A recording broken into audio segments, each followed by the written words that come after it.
BenFlyingRetro, and I'm embarking on a quest to purchase every classic GI Joe comic from the original 80s and 90s Marvel run. Warning.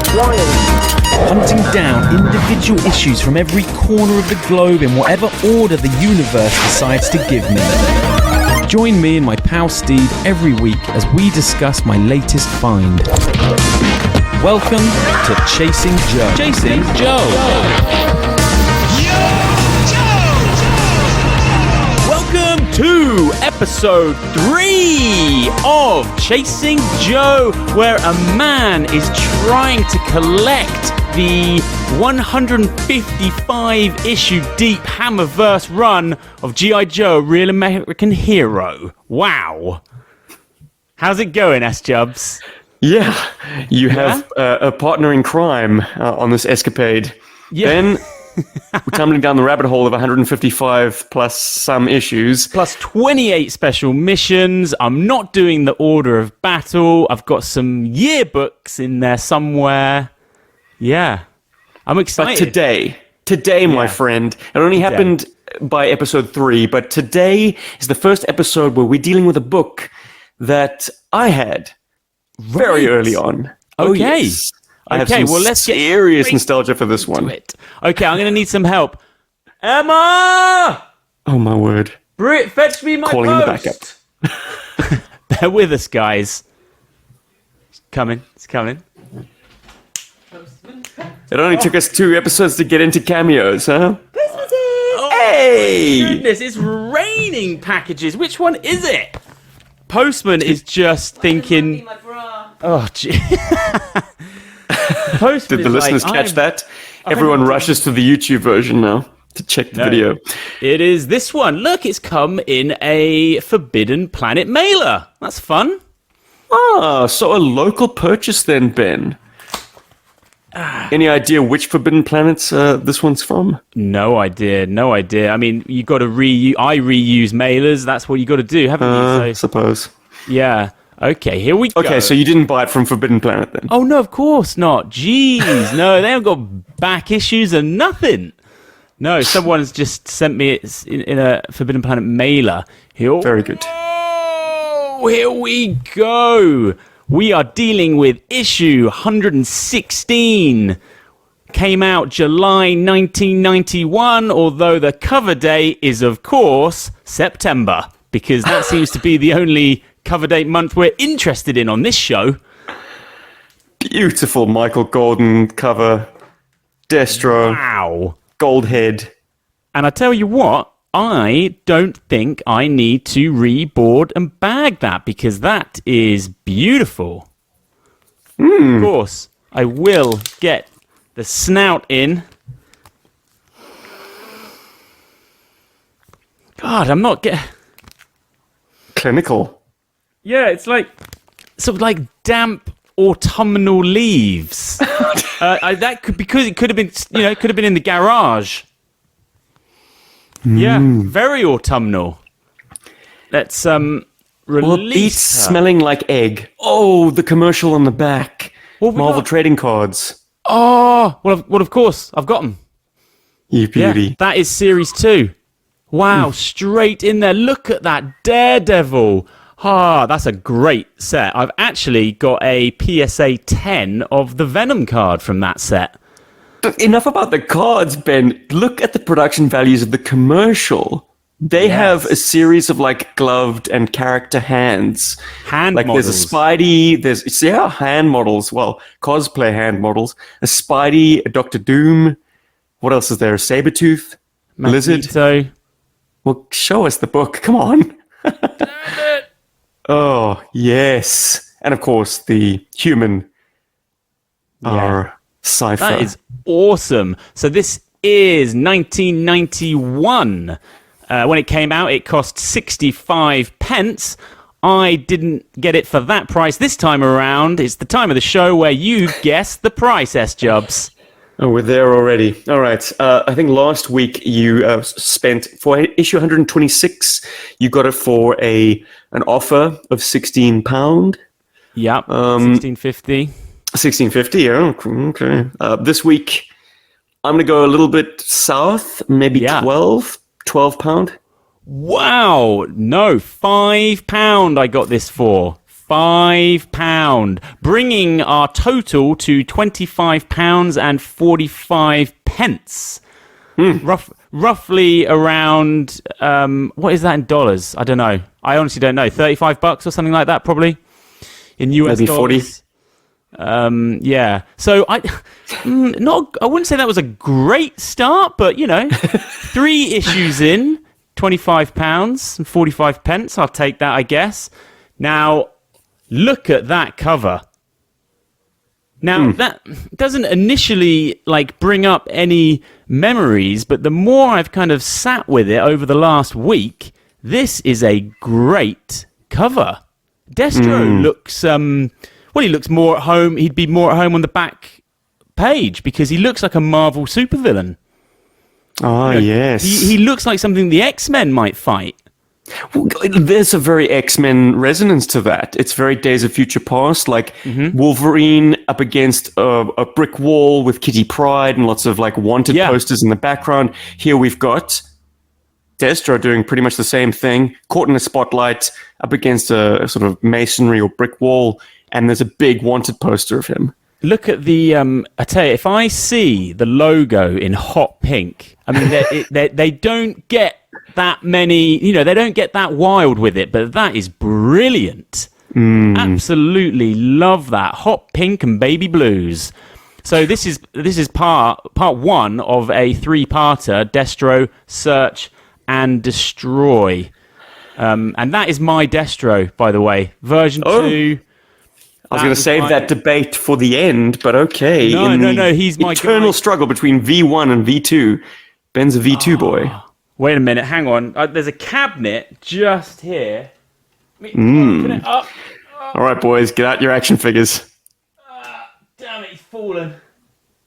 Oh, hang on. Here he is. Halftime show, Destro kickline. Yeah, Doo-doo. there he is. Now, this is my one. All right. Childhood version. Yeah. Ben's childhood Destro V2. Okay, you're a V2 boy, and this is a More V2 book. ceremonial, would you say? More regal? Absolutely, and if you tried to use that sword in combat, I will probably find fault with the way you played GI Joe, but okay. The problem was always in having sort of ceremonial weapons, swords in sheaths, like Destro, like the Iron Grenadiers, is that the tendency is to use them as functional weapons. Nah, man. This guy, he would probably set that aside and pick up his classic gun, as they very rightfully depict him on the cover to this issue doing. Yeah, did he ever... So I had to get him with the despoiler glider thing. Yeah, that was the only way to get him? Correct. In the same vein as Serpentor on the chariot, Zartan and the swamp skier. It was a deluxe figure. It was a nice-sized vehicle. It was exciting to pick those guys up, because they weren't too pricey, obviously. But you're getting good bang for your buck there. And also, as soon as he went to the Iron Grenadiers and created that new faction, I was all in on that, S-Jubs. Like, the idea of a new enemy to collect... I used to flick through the pegs and I was just looking at the cards and be like, oh, Iron Grenadier, yes. And I would sort of set them up and there You it army is. built them, correct, Ben?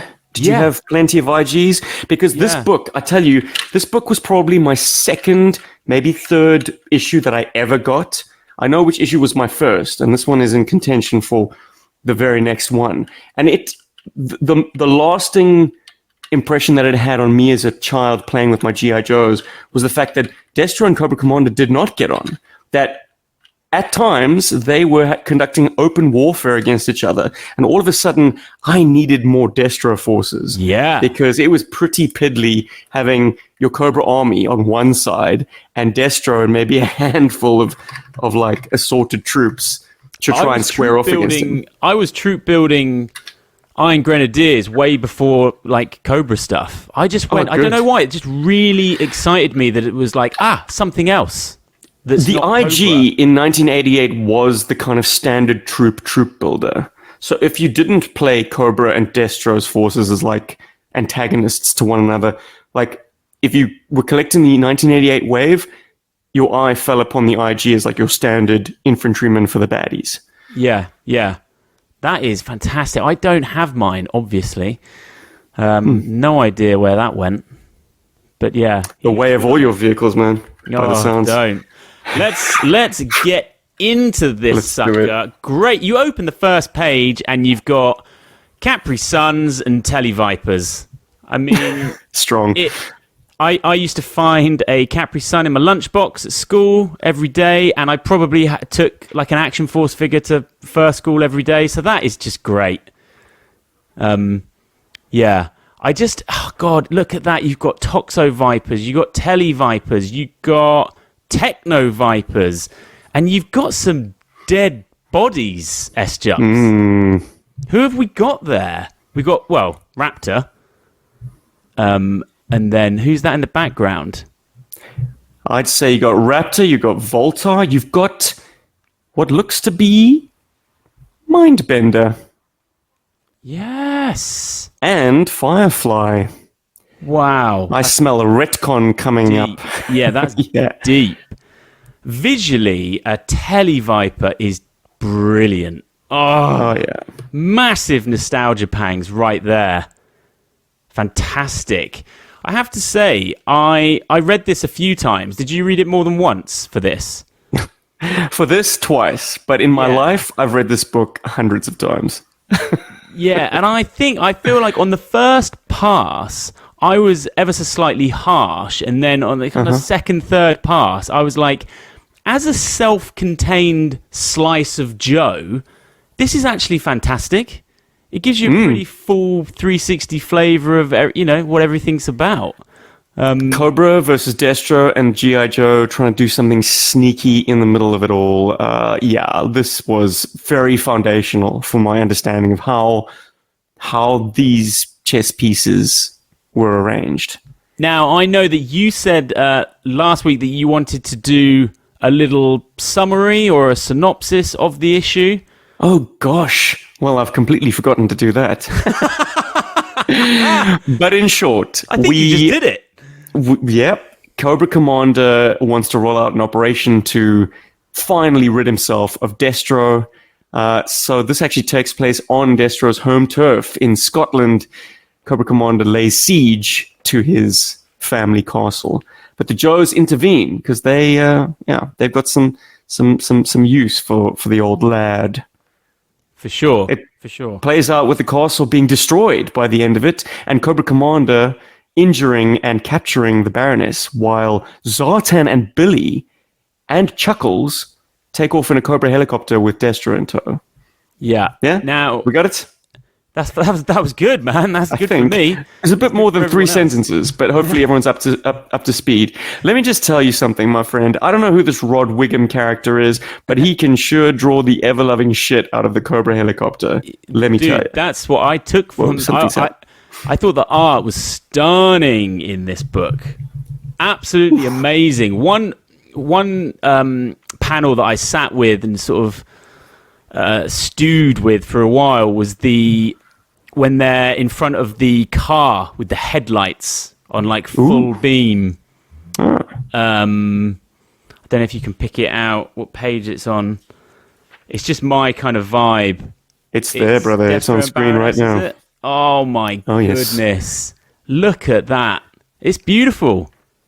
Yep. Dude, sometimes, honestly, it takes me so long to read these books because if I, like a particular panel, I'll just sort of sit with it and drink it in, There's something very interesting that Rod does on this page with the light, because you know how a lens flare will create like a hexagon shape? Yeah. It won't be a sort of a circular flare.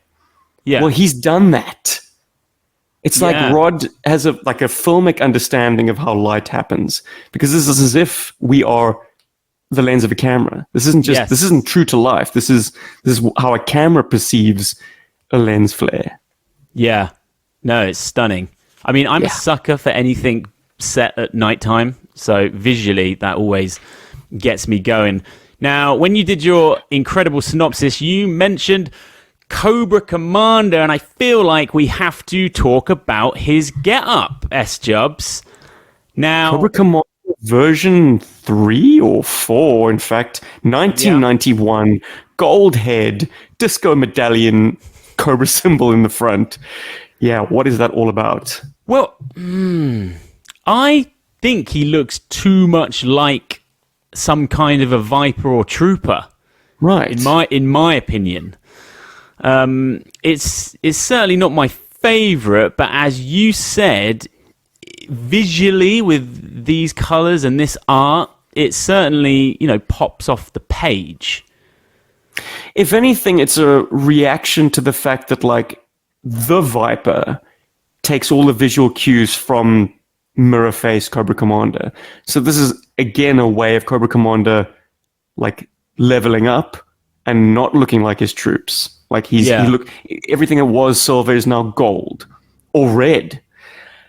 I do think, however, like this, on the most recent reread, the thing that struck me was it never really sat right to me how the helmet was depicted in this art.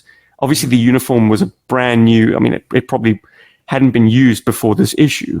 I think there's actually a disagreement between Rod's pencils and what the inker and colorist did later.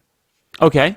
It gets ironed out in later illustrations of Cobra Commander, but in the first close-up that we have, you notice that top sort of beak is picked out in gold. Yeah. I feel like that should be red. Really? Yeah. Well, is there not a definitive answer to that question? No. It just occurred to me now that, like, it always seemed like that gold was sitting too low on the face. But I think Rod might have been doing what the action figure does, which has a sort of overlapping double... the red is a sort of overlapping face shield. And to sort of illustrate my point, I've got 3D Joe's pulled up. We'll take a little gander. So... yes, the helmet is a gold sort of Fritz-style helmet with like a ornamental snake on top of it, and then this sort of overlapping double sort of red layer. Like there's one base layer, and then there's a layer over the top of his eyes. Just looking at that file card, it does make me realize that I don't know this version of Cobra Commander really at all. Certainly not my Cobra Commander of choice. He wasn't my Cobra Commander of choice either, but he was my Cobra Commander of necessity. Yeah. By the time I got around to it, he was the only one on pegs. So I'm taking it he came out circa, this book, 1991, I guess. In fact, exactly 1991. Have we seen him before this? I don't think so. Oh, I couldn't tell you because I'm not doing a reread of all of AROR. I'm going to do this out of context, just like that's the delight of this process. Yeah. We're not weighed down by canon, so I'm going to call it and say this is probably his first appearance. Right. Okay. Yeah. The one that I like is the one that comes with the big glider. What was that series called? Where they came with the big, had buttons on the back and you'd push it. He was cloth based. Oh, not glider, Ben. You're talking about talking battle commanders. Yes. Yeah. Yes. Yeah.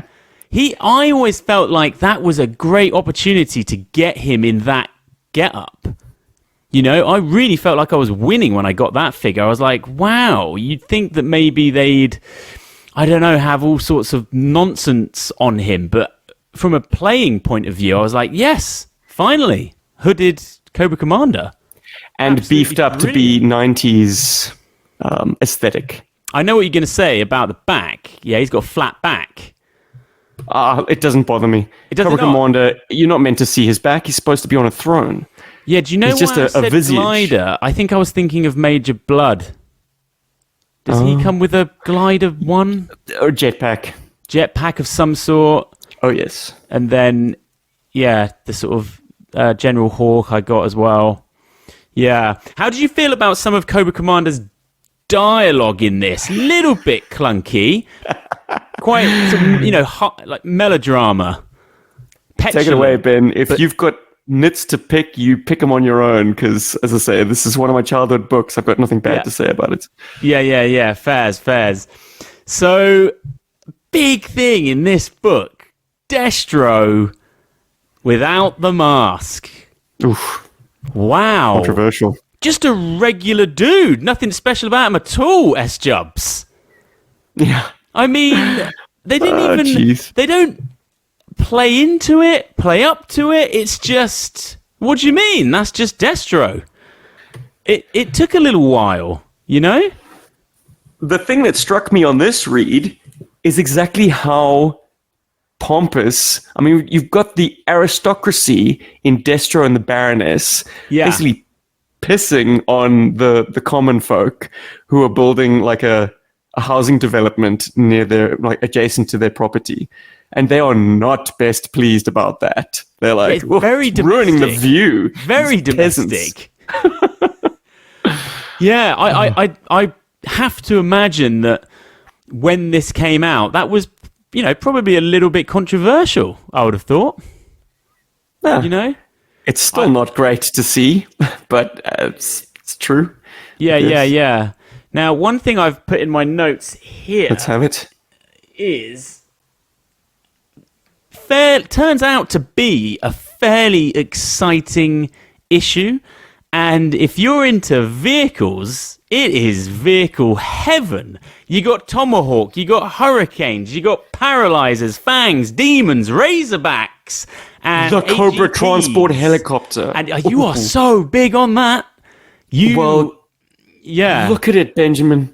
Yeah, but look at it. They never. That's not a toy.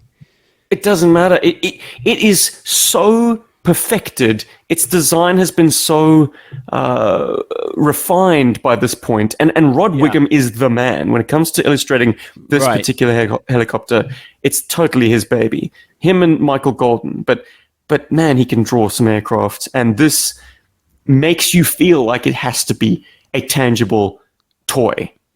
This issue is chiefly responsible for me thinking the Tomahawk and the Cobra helicopter either exist or neither of them exist, because they both look so well designed, detailed. Like, just look at its function. It's perfected. It can drop paralyzers, or it can have this like troop compartment. I used to try and like make the interior using cardboard. I made Cobra Commander's throne. I tried to make this sloped box that he was inside, just to pretend it was underslung from a helicopter. Those interiors are inside the helicopter there, aren't they? Oh, yes. Yeah. Zaymot kicked something out of the... Yeah. Oh, man. I mean, Cobra Commander, danger close, man. He's kicking like oil certificates and bonds out of the transport helicopter's door, like whatever peasant happens to pick that up. Yeah. Lord Malaprop's tenants, they're in the money, baby. They've got oil money. Do you think this late into the toys, there is a freedom from a design point of view because they've thrown off the sort of shackles of tweaking real world vehicles from the early days? Are you saying there's enough of a repertoire, enough of a motor pool? That's what I mean. From a design point of view, now I look at some of these like later vehicles and I actually just think how awesome and cool they look. But I think back in the day, I was more drawn to real world, you know? Okay. Like Rattler, Tomahawk, things like that. And I didn't actually have too many of these later pieces, but then this is right in your wheelhouse, isn't it? You might say that, but I was just about to raise a point about the Paralyzer tank and how, like, this book sells it to you as Cobra's his tank of its era. Like, it is Cobra's main land attack vehicle. The toy is woeful. Right. Yeah, it's just not good. However, I will give props to the fact that, like, they've dressed it up in this issue as a bulldozer. Yeah, love that. It's amazing. Put a dozer blade on the top, take the weapon systems off, it's a bulldozer, and then they're very quick to slap the weapon systems back on when they go full assault mode. And that's terrific. I also like the fact that the utility vehicles are these micro rigs that the Vipers are riding. They look like a Tomy toy, you know? Pull back and go. Yeah. Like everything was armed to the teeth in these later vehicles, you know? It was just like full bore. I didn't have too many of them. At the time, I think I was probably guilty of like thinking, oh, G.I. Joe's going a bit like silly. What's all of these? But actually, I think it's the designers having a lot of fun, you know? Instead of just sort of doing, you know, okay, a Chinook, the Tomahawk, although that is like the greatest vehicle ever, obviously. True. What's your thought on the Cobra Hurricane? Awesome. Yeah. Absolutely, like, amazing. Look at all the bullet casings coming off these two. Oof. Love that. Yeah, this issue gets pretty rip-roaring towards the end. It's like full on. There's shows turning up. There's a lot going on. And I had a lot of fun with it towards the end. Was nice to have a book where Snake Eyes is purely there just like for the ride. Like just a brief cameo from the Snakes. Yeah, for sure. Well, how do you feel about Metalhead? This is the issue that reveals he was in fact a spy for Destro all along. Yeah. You've just picked up a version of him, haven't you? Yeah. I picked up his Battle Core 1993 version, I'm going to say. Right. He is very subtle. I like his look. In the comic book. I like his look. Yeah. Yeah. Very 80s punk. Yeah, with those great massive hair. shades. Yeah. It's going to be interesting bouncing around like we're doing here because, you know, this is part one of something. And in my head, it's like, oh, we go. Well, no, not at all. Postman does not think like that. And I am delighted that this is our process because guess what? I didn't get the second part or the third part until I was in my 20s, Ben. Yeah, so what are you saying? You think this was the second or third book you picked up? Quite possibly the second, yeah. Yeah, where were you getting your books from?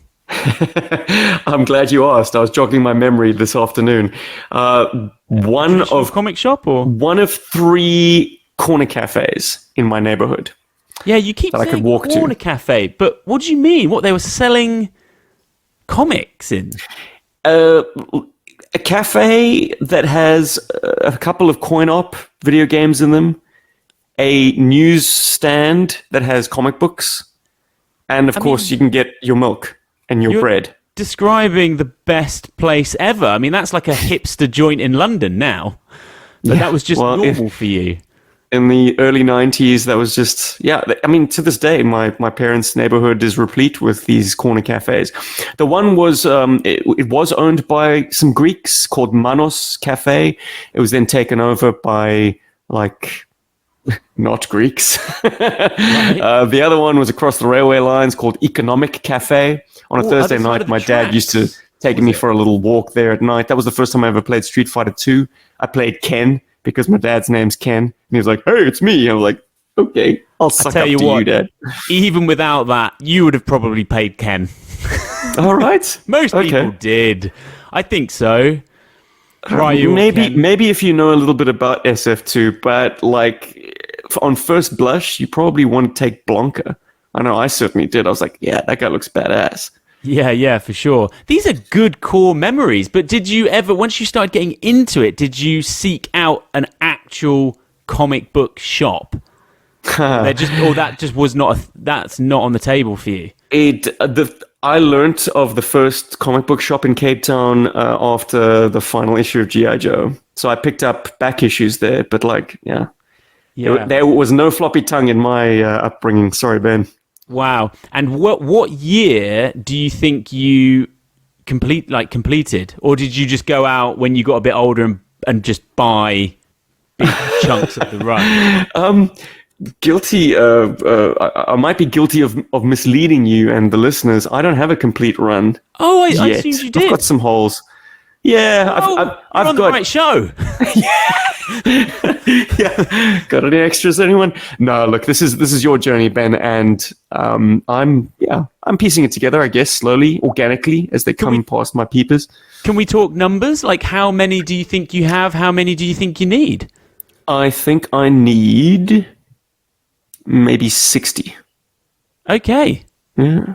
Right. But have you got key issue? Have you got like 155 and? Yeah, I got 155. Okay. Wow. It's a big one. I don't have 21. Oh, yeah. Look, actually, call to action. I need 21, and I've got good money to spend. So hit me up. I need help. I'm actually hoping that the listeners can help out. Maybe sell me some key issues. I lost out on a bid this week for 155. It got too spicy for me, S-Jubs. I'll bet. Yeah, people was waking up to this run.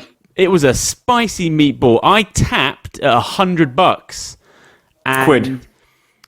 Dollars. Quidditch. Dollars. Oh, come on. Oh, wow. No, I'm kidding. What? There is no book in this world that I would spend $100 US dollar dues. What is this? Amateur hour? It's not my money. I followed it. I tracked it. It went for like $190.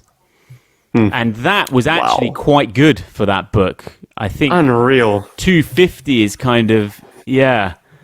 I know. Gee, who'd have thought? And I was looking at some of those later issues, and it's a good point you raised when it's like, it's not even if you're paying that money for like an amazing issue necessarily, like 154 and 153. There's some real strange kind of single issues there that I'm curious to know what the story is. Maybe Harmer needed time to write 155, so they got some guest writers in. Yeah, that stuff is out of step, big time. Yeah, for sure. Everything. Yeah, but look, you know what they were? They were probably inventory. Do you think they were just pulled out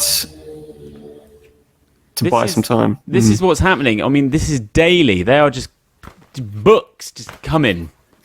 Delivered by your wife, Ben. Yeah. Delivered by the postman to the wife, then to me. Now, are we getting the postman on any forthcoming show by any chance? If we're going to meet this mythical man? I think I can get him to sign the waiver, yes. He has no problem taking half an hour off work, go upstairs, have a tea. He must notice an uptick in similar-sized parcels being delivered to this address, because it's been pretty intense. Like, because I could probably sort of slow down now. I've got, enough to keep us going. But what it's more is, it's like, if you just see something, it's like, I got to get it now because you never know what's going to happen. But so next week, that will be episode 4. That's the kind of the first 4 that I did. And then I actually started looking elsewhere away from eBay. So, they are coming from different places. So that's going to be interesting. Can I hazard a guess? Are you is there a Craigslist in the UK? Do you know what? There's so I hit up eBay and then I started getting onto Etsy. Okay. Because you're not on Facebook, and Facebook Marketplace, I'm finding to be very beneficial. Oh, really? I got my Terradrome on Facebook Marketplace. I know, and then you got it straight in the bath. You put that sucker in the bath. I think I was texting you. I was like, what are you up to? You can't fit a Terradrome in the bath. What kind of bath you got, man? This went onto the back garden grass, and I took the hose pipe to it. You soaked it down. I scrubbed it. I blasted it with the jets. Now, before we close the lid on issue 166, I want to get your honest opinion on Zartan as a werewolf. Oh, dude, we are not leaving until we talk about that. I had to double take. Now, it's just an aggressive werewolf he's chosen there. It's pretty wild. I mean, what are we saying? What can't Zartan do? I mean, like, they say it's holography, but He's on the run. He's escaped the landlocked freighter with Billy. He stole the Hurricane. They've arrived in Scotland to seek Destro's help. Are you telling me he has his hologram projector, in his prison pocket somewhere? He smuggled it. He's got it on his person at all times. I feel like it would take prep as well, you know? Nah, man. He's got some Mystique level shape-shifting ability showcased in this book. Yeah. Clearly. Also, no one really seems that bothered as well. Well, you've got some... another thing I want to get your opinion on. How do you like Big Ben's dialect? Oh, Big Ben. We failed to mention him in the last issue. Blimey! Have we got hobgoblins and wraiths a prowl in the islands? I don't know much about Big Ben. Not going to lie to you. He finally brings that character that you imbued Beachhead with, because he is actually Special Air Service. Okay. British SAS, yes. Right. Yeah. Yeah, when I used to play, and so he dropped around this time, did he? 91. Yes, exactly this time. Wow. Yeah, I don't know much about him. Does he hang around for a few issues, or? Yeah. Oh, yeah. Yeah. Big Ben. I'd say he becomes the kind of the Dusty. Well, no, there is a new version of Dusty in this year. So he's... I don't know. Ooh, he's the leatherneck of his day. Good Chuckles reveal in here, too. Yeah. Oh, McKeith. Yeah, yes. That was fantastic. He's like playing like some kind of gamekeeper or something, yeah? Yep, he does the whole Mission Impossible, like, peel the phony face off thing. And I love the bit at the end when Cobra Commander just like... There's just a heat viper just there randomly, and he just grabs his blaster and is like, doosh, pops a shot off, and actually, it's a good shot. Hits the spot. Oh, yeah.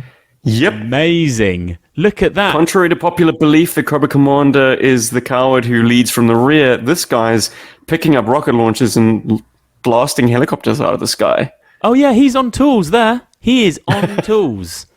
For sure. And look, anytime the Tomahawk shows up, I kind of like, I get elevated because favorite vehicle. I just love it. And in a comic book, when you see it and it lands, you never know who's going to come out. And like what you were saying, it's like, oh, Snake Eyes is there. They're not really. And Jetpack Hawk. Oof. Oh yeah. That might be his first appearance in that getup as well. Yeah, I always call that the kind of the Michael Bay Magic Hour Hawk. He kind of just looks, he's very tanned up, the action figure, and he just looks bathed in sort of sunlight, you know? There's something we might be thinking of different versions. Oh, wait, this whoa. Jetpack Hawk. Oh, sorry, I thought we were talking about the one... Talking Battle Commanders. Mm-hmm. Yeah. Tan Can. Now, Buzz Lightyear over here, or Jetpack Hawk, is sporting a different look on his sort of head sculpt. Check the green shades he's got perched on his head, as opposed to like he had a kind of a Gambit style, I don't know, head condom. Oh yeah, head wrapping on the action figure. The name's Gambit. Remember it. Oh, kills me. But yeah, it's a strong look with the mirror shade or the green lenses perched on his head. Oh man, look how sick Snake Eyes looks in the background though. Awesome. Paintball Snake Eyes. Yes, totally. Weekend Warrior. just playing paintball this weekend. So have you warmed to this issue somewhat, Ben? Has my nostalgia goggles extended over your eyes? Massively. And I think all of a sudden, like, doing these issues are now meaning something when before maybe, they hadn't. Like, this one is now, especially that cover. I was sleeping on that cover. I think that is, like, I don't know, top 20 for me. It's like some kind of disco cover. Absolutely brilliant. I hadn't made the connection to Days of Future Past until this session. But yeah, it's unmistakable. As soon as you chuck the spotlight in there and the posters, like, he's being... But hunted. not to make a meal of this point too much, but you can't overlook the fact that they've tooled up Destro V2 with V1's signature gun. Well, they have to give him something.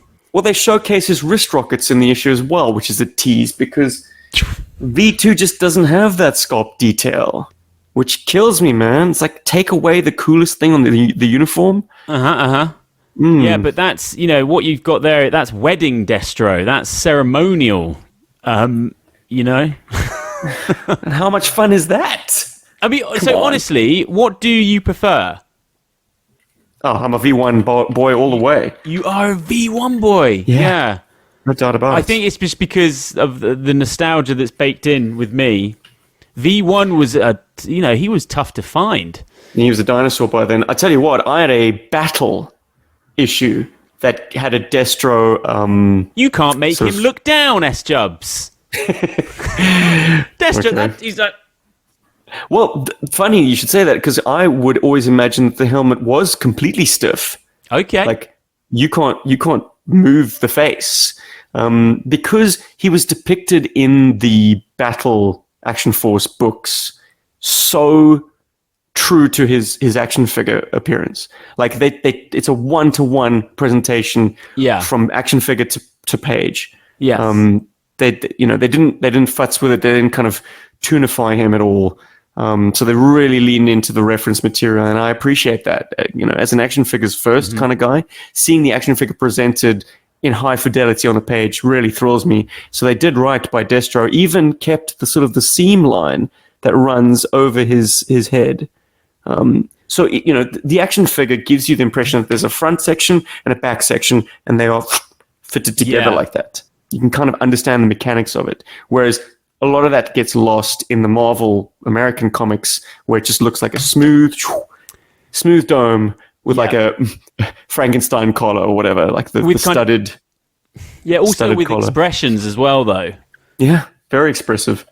Whereas this truly is, this original version truly is the faceless power behind Mars. Nice.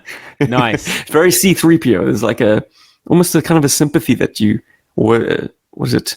Do you think? Empathy. No, he's got a very sympathetic look, I should say. Right.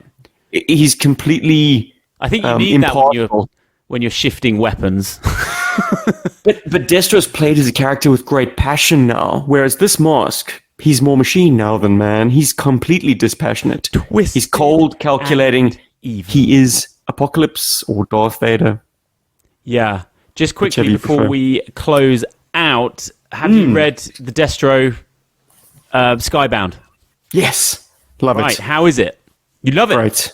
I love it. It does some things that I like. Okay. A lot. Yeah.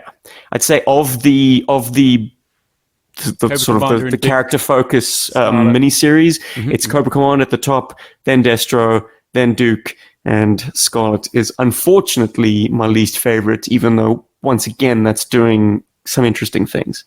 Okay, right, I better get on that. That seems like a good place to end it, S-Jubs. If you want behind the scenes of Chasing Joe, you can follow me on Instagram at BenFlyingRetro. If you want to hear more of me, you can go over to Substack, People Who Play, where me and my wife do a weekly show. Yeah. So trust me, it's cooler than you might imagine. Yeah, man. That Emma chick, she knows some stuff, man. She knows some stuff. Yeah, for sure. We talk about, families and all that kind of stuff. I talk about a little bit about like retro stuff. It's a good balance, I think. Yeah. So I'm really enjoying making these clip outs as well. So I'm going to keep trying to do that once a week. Try and keep that content going. But unless there's anything else you want to say, S-Jubs, just a hearty thank you to the listeners and the people who've bothered to comment on these videos. Lovely to see that. There's a great little back and forth happening. I see Ben jumping into the comment section. So thank you. It's much appreciated, really. It's resonating with people, man. Who would have thought? A mum watching Dallas and a boy flicking through his comics. Yeah, man. People are into it. Okay, buddy. Have a good Friday. We'll see everyone next week.